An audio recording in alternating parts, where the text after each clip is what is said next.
Mga kahuan, panoorin ang video na ito upang alamin ang pinaka-latest na balita tungkol sa lagay ng panahon at bagyo. Update today.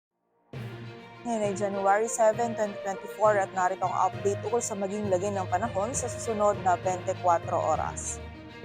Patuloy pa rin umiiral ang shear line dito sa may silangang bahagi ng Southern Luzon at Eastern Visayas kung saan ngayong araw ay magdadala pa rin ito ng mga pag-ulan dito sa bahagi ng Bicol Region maging sa ilang bahagi pa ng Eastern Visayas. Samantala, ang northeast monsoon o amihan naman ay patuloy pa rin nakakaapekto sa nalalabing bahagi ng Luzon kung saan magdadala pa rin ito ng mga isolated na mga mahihinang pag-ulan or pag-ambon, lalong-lalo na yan dito sa area ng Northern Luzon. At ngayong araw din po, ang easterlies naman ay magdudulot din ng mga pag-ulan or mataas na tsansa ng mga pag-ulan, pagkidlat at pagkulog, lalong-lalo na yan dito sa may silangang bahagi ng Mindanao at ilang bahagi pa ng Eastern Visayas. At sa kasalukuyan, ay wala tayong minomonitor or namamataan na sama ng panahon na maaari makaapekto dito sa ating bansa.